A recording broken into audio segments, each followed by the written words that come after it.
बाल में तो पकड़ ही लेंगे, ठीक है, बाल है ही नहीं तो पकड़ाएंगे क्या, खाक। अब एक बाल को पकड़ो, अरे पकड़ो जी, कैसे आलसी लोग हो, पकड़ो एक बाल मात्र, एक, ओनली वन। अब शिव जी ने केवल एक जटा के बाल को थोड़ा सा सेट किया, ओनली सेट, बस ऐसा रखा, उतनी देर में गंगा उछलकर बाहर आए।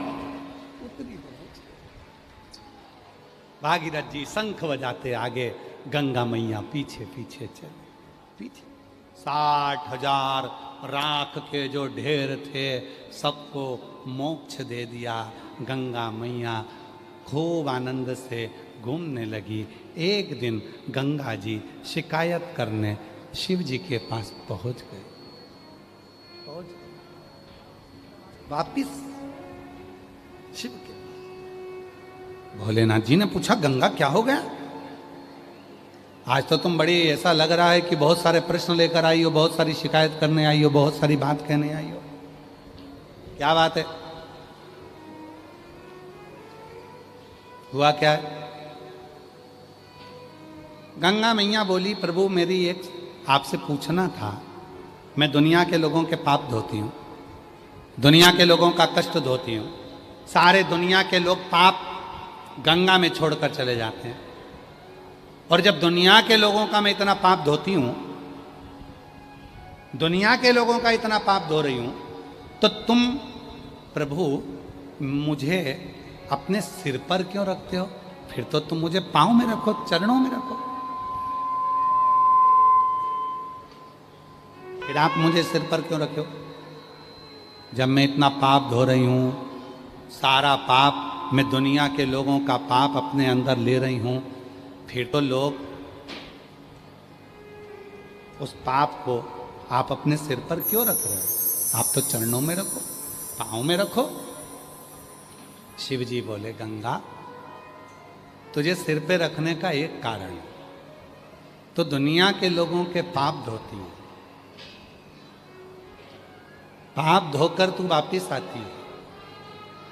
अगर तुझे चरणों में रखूंगा तो लोग सोचेंगे केवल नहाने का पानी है। मैं तुझे पाप धोने के बाद वापिस, जब तू गंगा सागर में जाकर मिलती है, गंगा, उस गंगा सागर में मेरी ही जटा है, उसमें तू समा जाती है। गंगा अंदर जाकर एक बार देख कि तू मेरे जटा में क्यों बैठी है। मैं तुझे अंदर वापिस, जब तू लोगों के पाप धो देती है, दुनिया के पाप अंदर ले लेती है, उस पाप को मैं अपने सिर पर चढ़ा लेता हूं, तू गंगा लाकर मेरे सिर पर रख देती है। क्यों रखती है, जरा जाकर देख। गंगा मैया जटा के अंदर वापिस प्रवेश करी, वापिस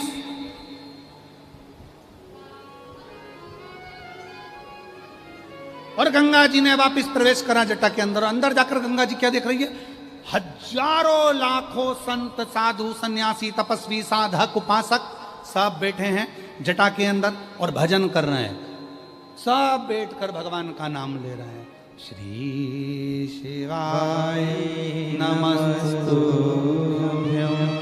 श्री शिवाय नमस्तु, बोलो बोलो बोलो, श्री शिवाय नमस्तुभ्यं, श्री शिवाय नमस्तुभ्यं, श्री शिवाय नमस्तुभ्यं, श्री शिवाय नमस्तुभ्यं। गंगा जी ने जटा में जाकर देखा, भोलेनाथ जी की जटा में सारे संत साधु सन्यासी तपस्वी साधक उपासक सब भरे पड़े हैं, सब भगवान का नाम ले रहे हैं। शिव जी से आकर गंगा जी ने पूछा, ये सारे संत बैठे बैठे भगवान का भजन कर रहे हैं, क्यों? शिव जी ने कहा, गंगा ये फिल्टर मशीन है, तू अंदर जाती है, तेने जो पाप धोए हैं लोगों के, वो वापिस मेरी जटा में आते हैं, और इतने सारे भक्त जब एक साथ मेरे मंत्र का उच्चारण करते हैं गंगा, तो तेरा पानी वापिस साफ हो जाता है, पाप समाप्त हो जाता है, और तू फिर अविरल बहने लगती है, फिर अविरल।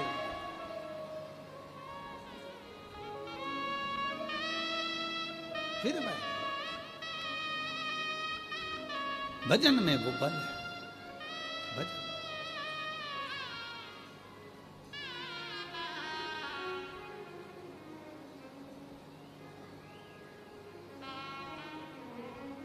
महाराज गंगा जी अविरल है, अविरल। इसलिए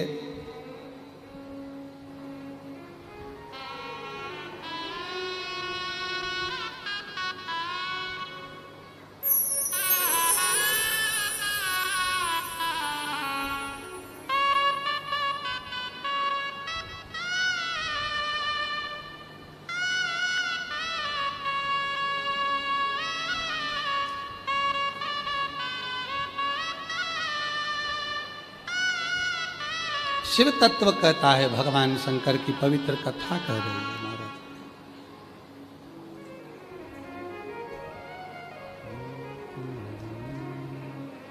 देखो आया है, देखो आया है, देखो आया है, देखो आया है, देखो आया है, देखो आया है, देखो आया है, देखो आया है, देखो आया है सावन महीना, चलो सीहोर नगरिया, आया है सावन महीना, चलो सीहोर नगरिया, आया है सावन महीना, चलो चलो कांवड़िया, आया है सावन महीना, चलो सारे कांवड़िया, सारे कांवड़िया, चलो सारे कांवड़िया, सारे कांवड़िया, चलो सारे कांवड़िया,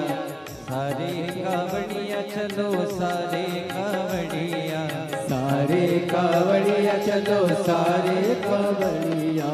आया है, देखो आया है, देखो आया है सावन महीना, चलो सीहोर नगरिया, आया है सावन महीना, चलो सीहोर नगरिया।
शिव को चढ़ाए, सीवन का जल शिव को चढ़ाए, मांगे मनोती हाथ फैलाए, मांगे मनोती हाथ फैलाए, सीवन का जल शिव को चढ़ाए, सीवन का जल शिव को चढ़ाए, मांगे मनोती हाथ फैलाए, मांगे मनोती हाथ फैलाए।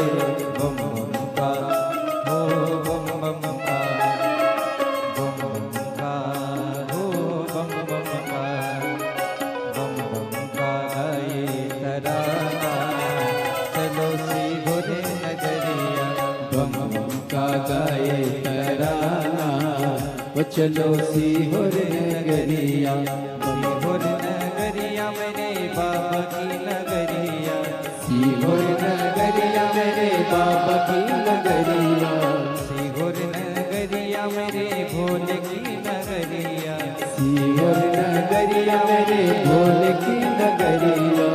आया रे देखो आया रे, आया रे देखो आया रे, ओ आया रे सावन महीना चलो सीहोर नगरिया, आया है सावन महीना चलो सीहोर नगरिया।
शिव भक्त आए, कावड़ लेकर शिव भक्त आए, डमरू बजावे शंख बजाए, डमरू बजाए शंख बजाए, कावड़ लेकर शिव भक्त आए, कावड़ लेकर शिव भक्त आए, डमरू बजाए शंख बजाए, डमरू बजाए शंख बजाए।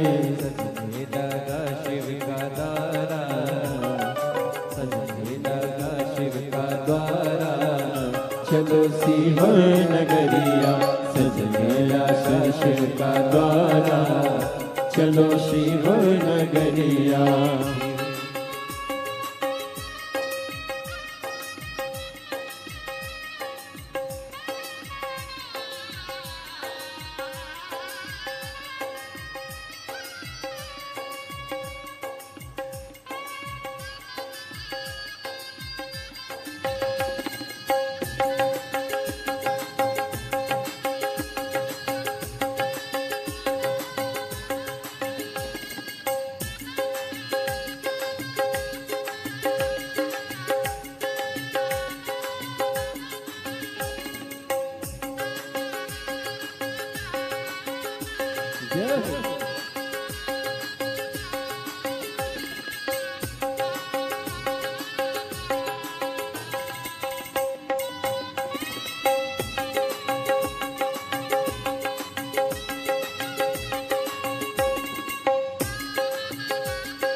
सीहोर नगरिया चलो कावड़िया, सीहोर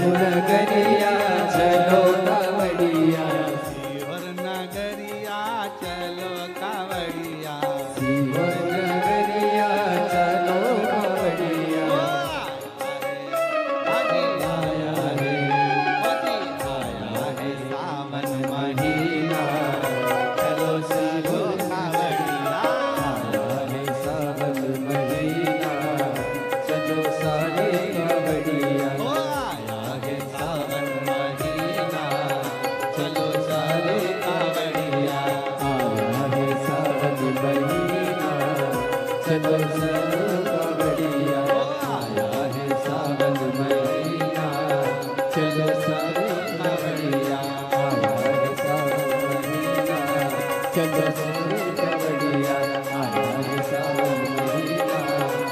चलो कावड़िया हमारे साथ लीला चलो चलो कावड़िया महादेव।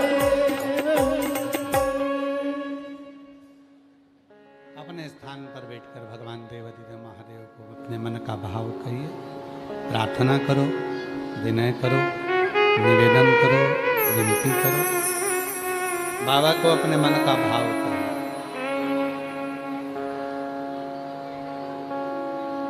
ये कथा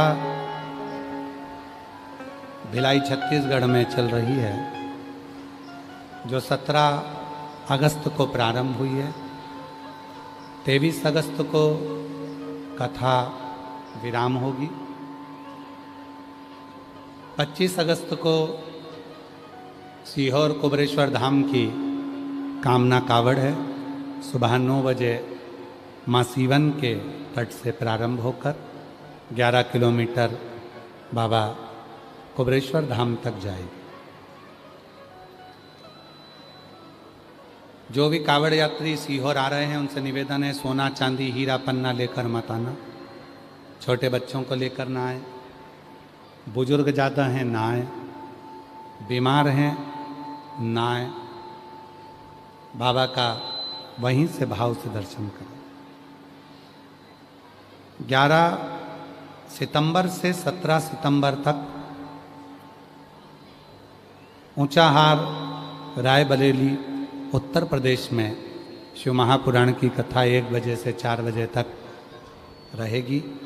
फिर 20 सितंबर से 26 सितंबर तक अग्रवाल महिला मंडल सीहोर की जो कथा है, जो हर वर्ष होती है, वो रहेगी।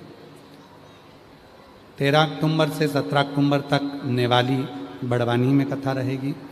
30 अक्टूबर से 5 नवंबर तक उन्नाव उत्तर प्रदेश में कथा रहेगी। ऐसे ही कथाओं के क्रम निरंतर हैं जो चलते रहेंगे।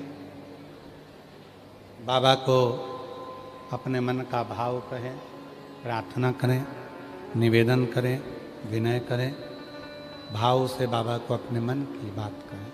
सब साथ में बोलिएगा, भाव से कहिएगा, प्रार्थना करिएगा, विनय करिएगा, निवेदन करिएगा।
नमस्तुभ्यं श्री शिवाय नमस्तुभ्यं श्री शिवाय नमस्तुभ्यं श्री शिवाय नमस्तुभ्यं श्री शिवाय नमस्तुभ्यं। भोला सब दुख काटो हमारा, भोला सब दुख काटो हमारा। शंकर जपो तेरी माला, बाबा जपो तेरी माला। भोला सब दुख काटो हमारा, भोला सब दुख काटो हमारा। श्री मंगल मंगलकारी रे शिव मंगल मंगलकारी निवासी हमारा निवासी हमारा भोला सब दुख काटो हमारा भोला सब दुख काटो हमारा।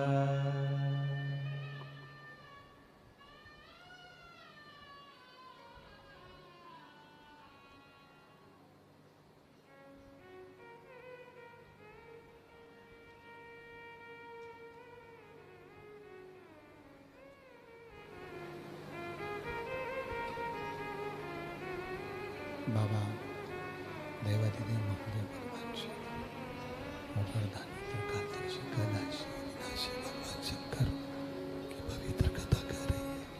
शिव तत्व कह रहा है, भगवान शंकर का चरित्र वर्णन कर रहा है। शिव तत्व कह रहा है, बाबा देवादिदेव महादेव की कथा कर रहे हैं। भगवान से अपने मन का भाव क्या है, देवादिदेव महादेव का बाबा चरित्र कह रहा है, वर्णन कर रहा है। शिव पुराण की कथा वर्णन कर रही है, चरित्र कर रहा है, बाबा की पवित्र कथा कर रही है। शिव तत्व कह रहा है, बाबा का चरित्र वर्णन कर रहा है। गंगा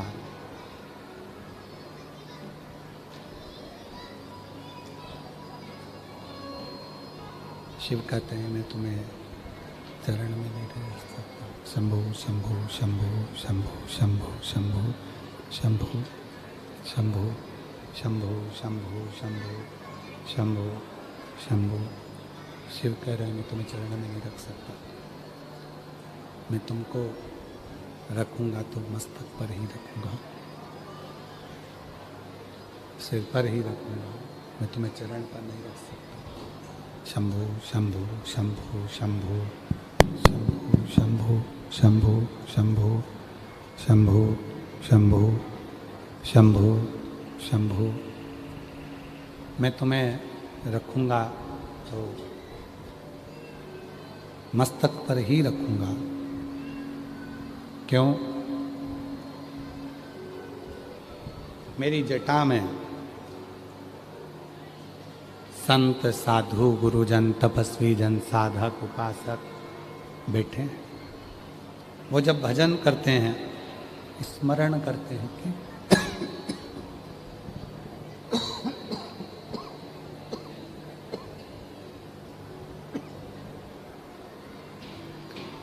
जब वो भजन करते हैं, कीर्तन करते हैं, मंत्र जाप करते हैं, नाम जाप करते हैं, स्मरण करते हैं, कीर्तन करते हैं, तो उससे गंगा तुम्हारे संचित जितने जितने तुमने जीवों के पाप धोए हैं, और वो पाप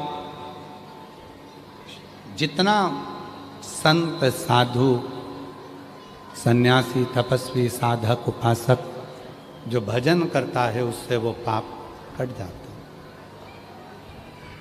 वो पाप कटता। और यही प्रश्न,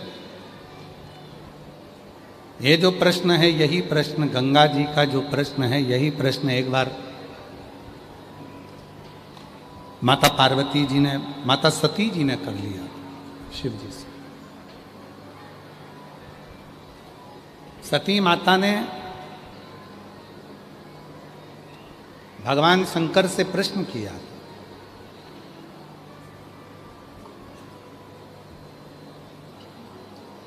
कि संसार का मनुष्य पूर्व का कर्म भोगता है या आज का कर्म भोगता है?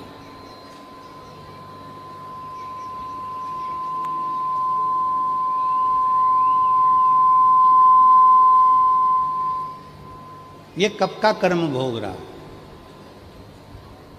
और हमने पहले कथा में कहा कि मत बुरे कर्म कर बंदे वरना पछताएगा, भगवान की आंखों से तू बच नहीं पाएगा, तू बच नहीं पाएगा। अरे ओ अज्ञानी मत कर नादानी, अरे ओ अज्ञानी मत कर नादानी। सती मैया ने प्रश्न किया, माता सती पूछ रही है, शंभो शंभो शंभो शंभो। माता सती पूछ रही है। सती माता ने प्रश्न किया, ये आज का कर्म है कि पूर्व का कर्म? भगवान देवाधिदेव महादेव माता सती से कहते हैं, सती तेरा मेरे साथ विवाह हुआ, ये पूर्व का कर्म, पूर्व का कर्म जो लिखा ललाट पर। आपको पहले भी कथा में कहा, जन्म मरण और परण तीन है। जन्म मतलब माता ने जन्म दिया, वो तारीख, वो तिथि, वो समय निश्चित भगवान करता।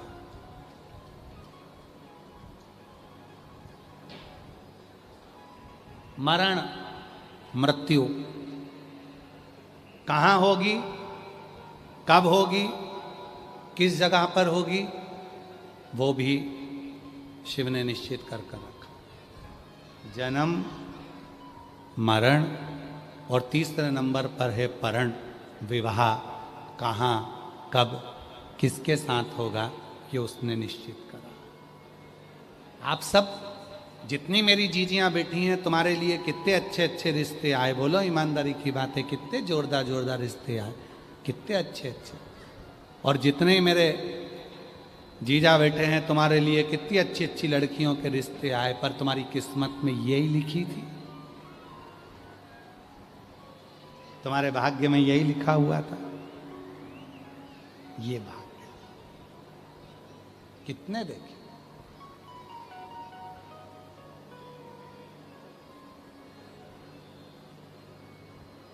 कितने।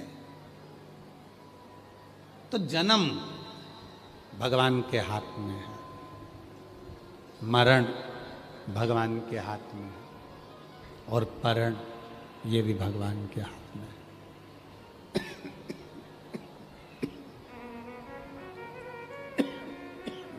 साउंड बिगाड़ दिया तुमने रुपेश, पूरा भजन आता है और तुम पूरा साउंड बिगाड़ देते हो, तुम्हारे साथ प्रॉब्लम ये है।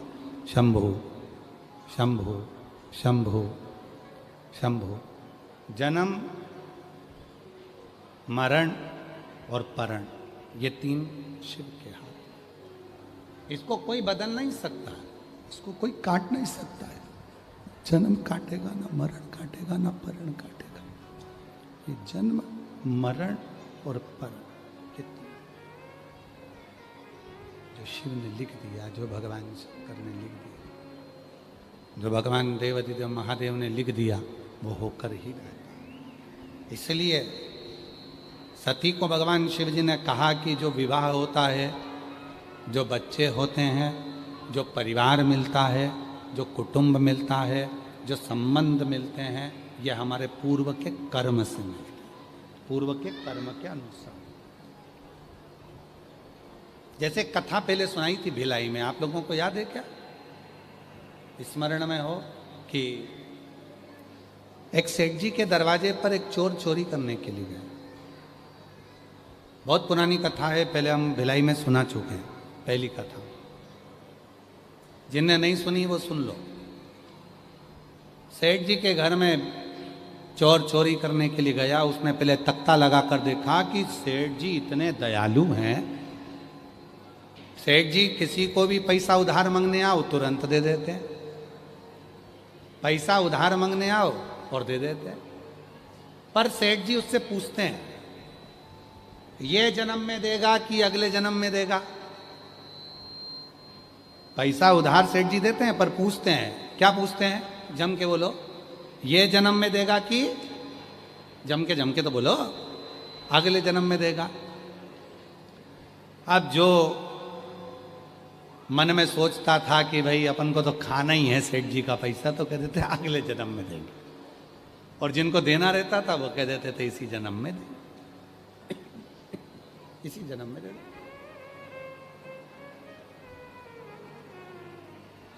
चोर ने ध्यान दिया, चोर ने मन में सोचा सेठ जी के पास उधार पैसा मांगने जाता हूं, मांग लूंगा, ले लूंगा और कह दूंगा अगले जन्म में दे दूंगा, उसमें क्या दिक्कत है,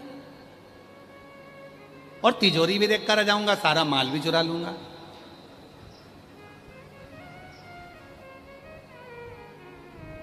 गया, रात के समय पर भैंस जहां पर बंधी हुई थी बहुत सारी, उस भैंस के तबेले में चला गया और सेठ जी के सोने का इंतजार करता रहा। सेठ जी सोएंगे और मैं तिजोरी चुरा लूंगा। आधी रात को भैंस जो बंधी हुई थी वो आपस में बात कर रही थी। क्योरी जीजी तुझे दूध देते कितने साल हो गए? सेठ जी के यहां कहा 4 साल। तुझे 3 साल। सेठ जी के यहाँ दूध देते तेरे को कितने साल हो गए? अरे मेरी तो पूरी जिंदगी निकल गई सेठ के यहाँ दूध देते देते, ओ पूरा जीवन निकल गया, अब तो मैं बुढ़ी हो गई तो भी दूध निचोड़े जा रहा, निचोड़े जा रहा, निचोड़े जा रहा। ये सेठ बड़ा चतुर है, सबको उधार पैसे देता है, पूछता है ये जन्म में दोगे कि अगले जन्म में दोगे? जो इस जन्म में देकर चले जाता है वो तो अच्छा है, और जो अगले जन्म में बोल देता है कि अगले जन्म में देगा, जो लेकर चले जाता है अपने जैसे भैंस बन बन के निचोड़ निचोड़ के पूरा निकाल लेता है। निकाल। ये अपना पूर्व का है। पत्नी मिली पूर्व के जन्म से, बेटे मिले पूर्व के जन्म से, बेटी मिली पूर्व के जन्म से, भाई मिला पूर्व के जन्म से, रिश्ते मिले पूर्व के जन्म से, देवरानी जेठानी मिली पूर्व के जन्म से। जितने संबंध होते हैं ये पूर्व के जन्म के होते हैं। केवल पत्नी हर जन्म में मिलेगी, हर जन्म में। बच्चे हर जन्म में मिलेंगे, कर्म के अनुसार इनकी प्रतिक्रिया बदल जाएगी, पर केवल माता और पिता एक ऐसे होते हैं जो एक जन्म में एक ही बार मिलते हैं, उसके बाद दूसरे ही मिलते हैं, उसके बाद माता और पिता जो मिले हैं ये हमको बार बार प्राप्त नहीं हो सकते। इसलिए कल कथा में कहा था कि सबसे बड़ा तीर्थ कौन सा है? ब्राह्मणों ने शिव जी से प्रश्न किया था, तो शिव जी ने कहा था दुनिया का सबसे बड़ा तीर्थ है अपने माता पिता के ये तीर्थ। इससे बढ़कर दुनिया का कोई तीर्थ नहीं हो सकता, इससे बढ़कर दुनिया का कोई तीर्थ नहीं होगा।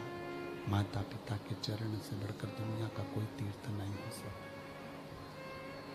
ये चरण ही सर्व तीर्थ है, चरण। इसके सिवाय कोई तीर्थ नहीं हो सकता, कोई तीर्थ का भाव नहीं हो सकता, कोई तीर्थ। शिव कथा कह रही है, भगवान शंकर का चरित्र कह रहा है, शिव महापुराण की कथा कह रही है, शिव तत्व कह रहा है, भगवान शंकर का चरित्र कह रहा है। शंभो शंभो शंभो शंभो शंभो शंभो शंभो शंभो शंभो शंभो शरण पड़ी मांगो घड़ी रे घड़ी, दुख काटो दया करी निदर्शन आपो। शंभो शरण पड़ी मांगो घड़ी रे घड़ी, दुख दया करीने दर्शन आपो। एक माता एक पिता, ये दुनिया के सबसे बड़े तीर्थ हैं। दुनिया के सबसे बड़े तीर्थ हैं माता पिता। तीर्थ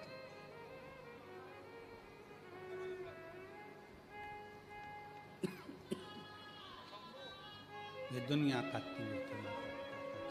शंभु शंभु शरणे पड़ी मांगो घड़ी रे घड़ी दुख काटो।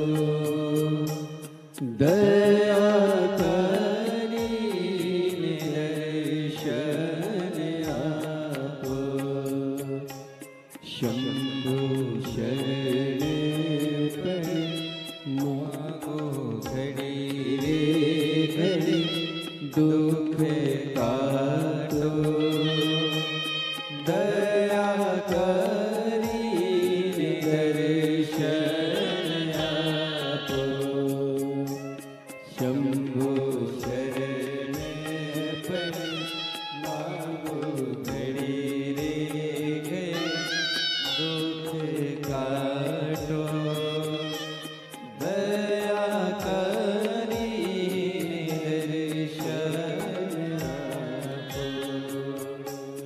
शंभु शरणे पड़ी मांगो घड़ी रे घड़ी दुख काटो। दया करीने दर्शन आपो। शंभु शरणे पड़ी मांगो घड़ी रे घड़ी दुख काटो। दया करीने दर्शन आपो। शंभु शरणे पड़ी मांगो घड़ी रे घड़ी दुख काटो।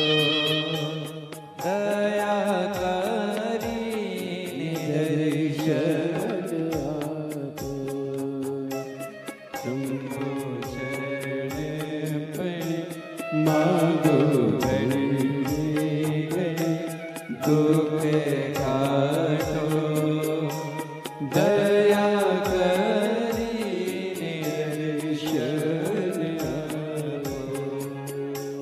दया करीने दर्शन आपो। दया करीने दर्शन आपो।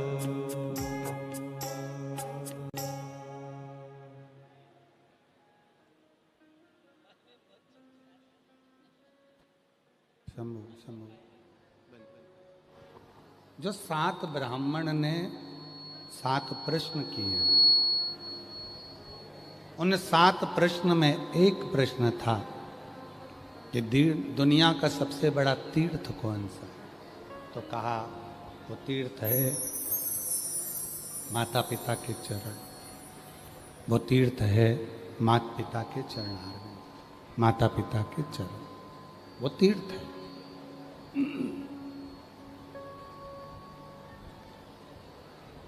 सती मैया शिव जी के साथ में विवाह करी।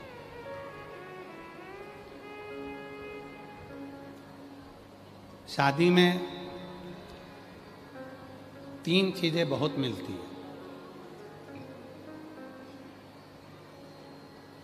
थोड़ा ध्यान दीजिएगा। शादी में 3 चीजें बहुत मिलती है। पहला भोजन खाना। शादी में 3 चीजें बहुत मिलती है। पहले नंबर पर मिलता है खाना, दूसरे नंबर पर मिलता है ताना और तीसरे नंबर पर मिलती है सलाह। फ्री में, शादी में फ्री में खाना मिलेगा, फ्री में ताना मिलेगा, फ्री में सलाह मिलेगी। करके देखो शादी, अब तुम तो करे थे तो तुमको मालूम होगा। मान सिंह जी, अब तुम्हारे स्मरण में होगा। शादी करने वाले को मालूम है कि 3 चीजें फ्री में मिल जाती है। पहले नंबर पर मिलेगा खाना। शादी में खूब खाएंगे लोग, खूब खाएंगे, सेल्फी भी खींचेंगे, सोशल मीडिया पे भी डालेंगे, पर जाते जाते बिना ताना दिए तो जाएंगे ही नहीं। ताना। 3 चीजें शादी में बहुत मिलती है, खाना, ताना और सलाह। और तीसरे नंबर पर है सलाह। जो खाएंगे, जो आएंगे, वो कुछ ना कुछ सलाह ही देंगे, अपने भीतर से ही देते रहेंगे, खाते खाते भी। ये ठंडक पड़ रही थी, दही बड़े की जगह कुछ श्रीखंड बना लेना था। खा रहे हैं और सलाह दे रहे।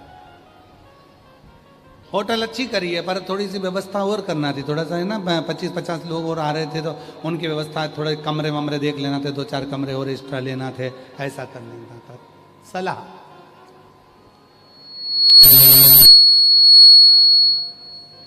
खाना, ताना और सलाह, ये 3 शादियों में बहुत मिलता है, बहुत।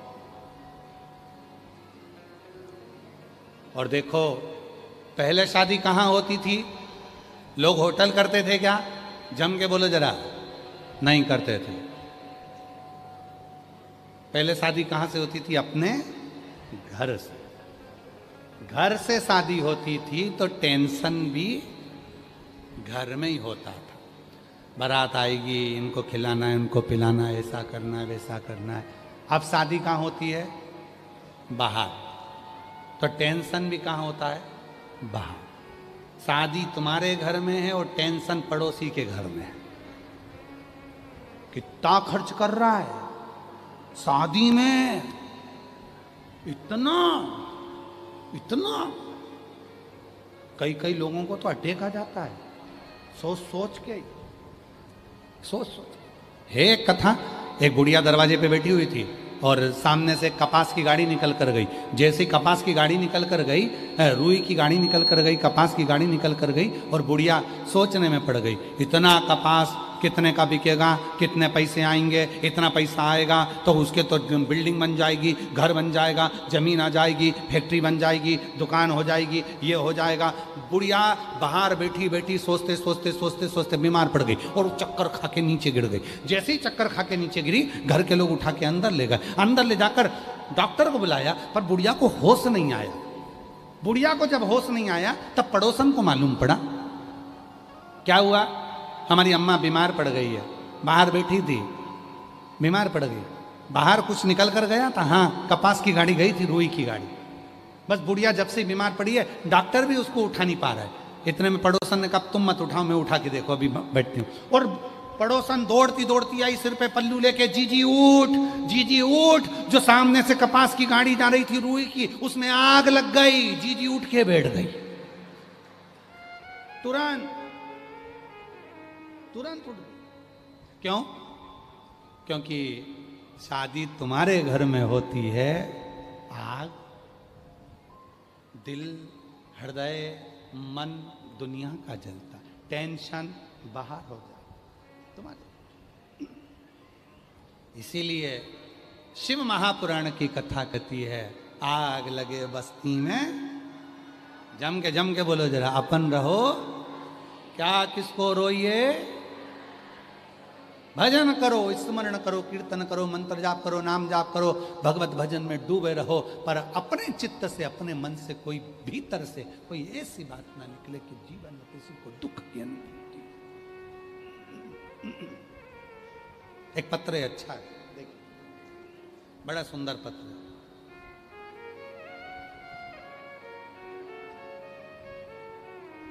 मेरा नाम डाली साहू है, मेरे पति का नाम रोशन साहू है।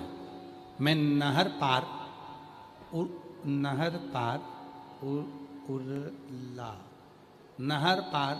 उरला दुर्ग छत्तीसगढ़ से आई हूँ। कहीं बैठी हो तो हाथ हिला सकती हूँ। मेरी बेटी का जन्म 17/12/25 को हुआ। जन्म के समय पर बच्चे का वजन 1 किलो 75 ग्राम था। 31/12/25 को ईको कराने को बोला। ईको कराने पर पता चला कि उसके दिल में 2 छेद हैं और वो छेद 4 mm का और एक 7 mm का है। दिल के बीच में गैप भी है। डॉक्टर ने रायपुर जाने को कहा। मेरी बेटी 20 दिन की थी, उसे लेकर हम रायपुर के हॉस्पिटल गए। वहाँ पे ईको करने पर वही रिपोर्ट आई। एक दिल में छेद है वो 4 mm का है, 4 mm का, और दूसरा छेद है वो 7 mm का। डॉक्टर ने कहा कि इसका ऑपरेशन करना पड़ेगा, पर ऑपरेशन अभी हो नहीं सकता, करें क्या? फिर भी डॉक्टर ने बड़े डॉक्टरों से बात कही और ऑपरेशन की तारीख निकाली गई। तभी मेरे परिवार के लोगों ने कहा तू एक काम कर, वो सीहोर वाला बाबा कथा कहता है, सीहोर का वर्णन करता है, एक काम करते हैं, पशुपति व्रत करते हैं और कोई सीहोर जाते हैं, वहां से रुद्राक्ष लाते हैं। सीहोर का रुद्राक्ष लाए, पशुपति व्रत किया और बाबा कुछ ही दिन बाद मेरी दीदी की बेटी को सीहोर भेज दिया। सीहोर जाकर वह वहाँ की मिट्टी लाई, रुद्राक्ष लाई। रुद्राक्ष को पानी में गलाकर शिवजी को चढ़ाकर हम अपनी बच्ची को लगाने लगे। डॉक्टर ने 11/8/2026 यहीं 11/8/2026 को बाबा की ऐसी कृपा हुई कि बेटी का हम जल लगाते लगाते लगाते लगाते लगाते लगाते वापिस हमने ईको करवाया और आज बाबा को हम धन्यवाद देने के लिए आए हैं कि मेरी बेटी की सारी रिपोर्टें नॉर्मल आ गईं और बेटी का छेद भी भरा गया। हम शिव को धन्यवाद देने के लिए आए हैं। कहीं बैठी हों तो आ सकती हैं। एक पत्र और है। गुरुजी चरणों को प्रणाम, जिन्होंने पूरे छत्तीसगढ़ हम सभी को एक बार फिर से दया सिंह जी को साधुवाद देते हैं, जिन्होंने हमें एक बार फिर कथा श्रवण करने का मौका दिया। गुरुदेव, मेरा नाम नैनबाई सेठिया है। मेरे पति का नाम जनक राम सेठिया है। मैं जिला कांकेर, ग्राम सरोना, छत्तीसगढ़ की रहने वाली हूँ। मेरा मोबाइल नंबर ये है। गुरुदेव, मेरे पेट में बहुत दिनों से दर्द हो रहा था। लंबे समय से पेट में दर्द होने की वजह से मैंने डॉक्टर के पास जाकर चेकअप कराया। पता चला कि मेरे गर्भाशय में गठान हो गई थी। डॉक्टर ने 3 महीने में दवाई खाने को बोला। गुरुदेव, आप कहते हो डॉक्टर शिव का रूप होते हैं। मैंने दवाई खाना प्रारंभ करी और डॉक्टर की दवा लेते लेते फिर वापिस मैंने डॉक्टर को चेक करवाया तो डॉक्टर बोले कि इसका तो ऑपरेशन करना पड़ेगा। हम घबरा गए, सीहोर गए, वहाँ का रुद्राक्ष लाए, पानी में गलाकर उसको पीने लगे। आपने एक उपाय बताया था आस्कनी माता का। वो आस्कनी माता का नाम लेकर रोज 15 दिनों तक मेरे बाबा को बेलपत्र समर्पित करती और फिर चढ़ाए बेलपत्र को घर में लाकर खाती। गुरुदेव, जब आपकी कथा 2025 में भिलाई जयंती स्टेडियम में श्री दया सिंह जी कराए तो मैं पंडाल में बैठकर कथा को सुनी। आज मैं बाबा को धन्यवाद देती हूँ कि दया सिंह ने जो कथा कराई थी, मैं दया सिंह जी को भी धन्यवाद देती हूँ। उन्होंने जो 2025 में कथा कराई, हमने पंडाल में बैठकर बाबा से जो मांगा, यहाँ की मिट्टी को अपने गर्भ से लगाया, बाबा की कृपा से दूसरी जांच कराई तो बाबा की कृपा से मेरा चेकअप कराने पर पता चला कि मेरी गठान जो थी वो पूरी की पूरी बाबा की कृपा से गल चुकी है। अब मैं बाबा को यहाँ प्रणाम करने के लिए आई हूँ, शिव को नमन करने के लिए आई हूँ। और तेरी कृपा का क्या है भरोसा, कब किसी पर हो जाए जरा सी हम पर कर दो, जरा सी हम पर कर दो। जिस पर भी हो गई तेरी कृपा करुणा भव पार हुआ, भव पार हुआ। पापी हो चाहे जितना उसका भी बाबा उद्धार हुआ, उद्धार हुआ। गीत अजामिल गणिका जैसे तेरे मन को भाई, जरा सी हम पर कर दो, जरा सी हम पर कर दो। तेरी कृपा का क्या है भरोसा, कब किस पर हो जाए, जरा सी हम पर कर दो, जरा सी हम पर शिव कर कथा दो। कर सती माता के कुछ प्रश्न थे, भगवान शिव ने उत्तर दे दिया। दक्ष प्रजापति कि उस सभा में सती माता क्रोधवश जलकर भस्म हुई थी। मां सती मैया हिमालय राज के घर में मां पार्वती के नाम से विख्यात है। माता शिव दूल्हा बने हैं, मां पार्वती दुल्हन बनी है,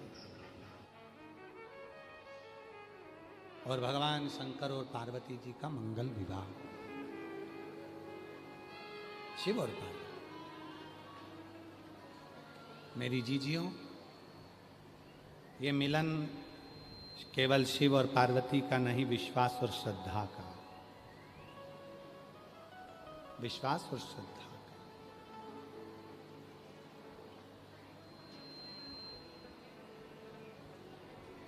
एक विश्वास के मिलन है और एक श्रद्धा का मिलन। और यह मिलन कोई साधारण नहीं है, एक विश्वास और श्रद्धा का। आइए लिया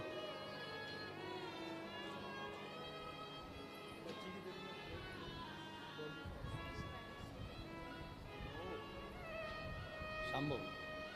इसी बच्ची के दिल में दो छेद थे, एक 4 mm का, एक 7 mm का, 7 mm का। बाबा की कृपा से पूरी रिपोर्ट नॉर्मल हो गई। एक बार जोरदार ताली बजाएं शिव की कृपा।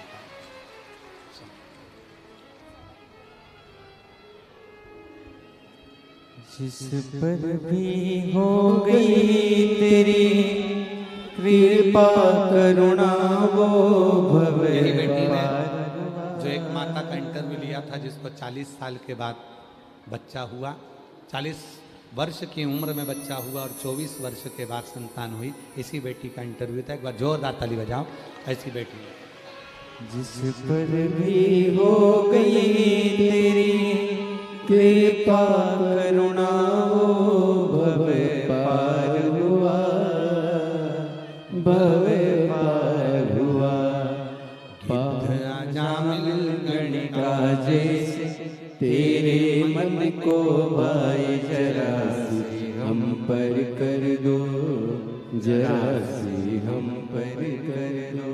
तेरी कृपा का क्या है भरोसा, कब किस पर हो जाए, जरा सी हम पर कर दो। शिव कथा कहती है, भगवान शंकर के मंगल विवाह का प्रसंग कहता है। शिव जी के मंगल विवाह की कथा कहती है। जीवन में विवाह का मतलब आज की दुनिया ने केवल एक नया तरीका निकाल लिया। प्री वेडिंग, शादी के पहले फोटोशूट, ढेरों सारा का पकवान बना दो, 25 तरह के मीठे, 50 तरह के नमकीन, 20 तरह की सब्जी, 22 तरह का भोजन। भाई तुमने तो शहर के हिसाब से इतना महंगा विवाह को कर दिया। किसी गरीब जब अपने बाप अपनी बेटी का विवाह करता है, उसका इतना बजट नहीं रहता, और कोई लड़का वाला कहता है कि हमने ऐसी ऐसी शादी देखी है, कम से कम इतने तो मीठे बनाना पड़ेंगे, इतने तो नमकीन बनाना पड़ेंगे, शादी तो तुम्हें ऐसी करना पड़ेगी।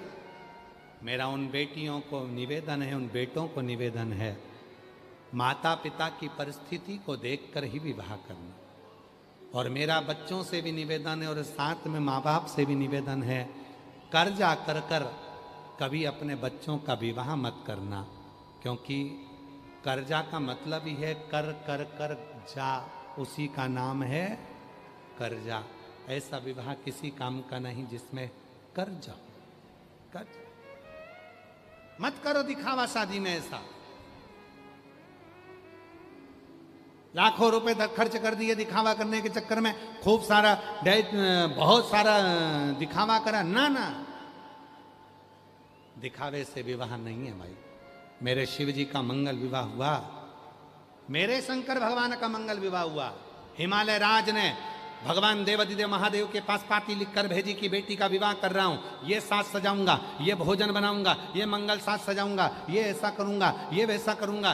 भगवान देवादिदेव महादेव की यहां से पत्रिका गई और उस लगन पत्रिका में लिखकर भोलेनाथ जी ने भेज दिया, जाकर हिमालय राज के यहाँ नंदी देकर आओ और कहना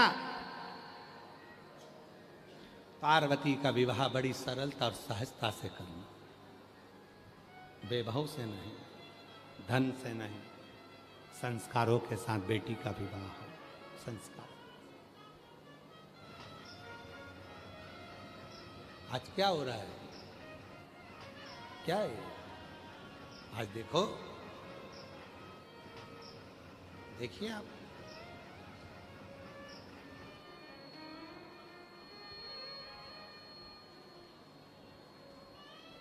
कहीं ना कहीं हमारे बच्चे संस्कारों से विहीन हो रहे हैं, उनको जोड़ो।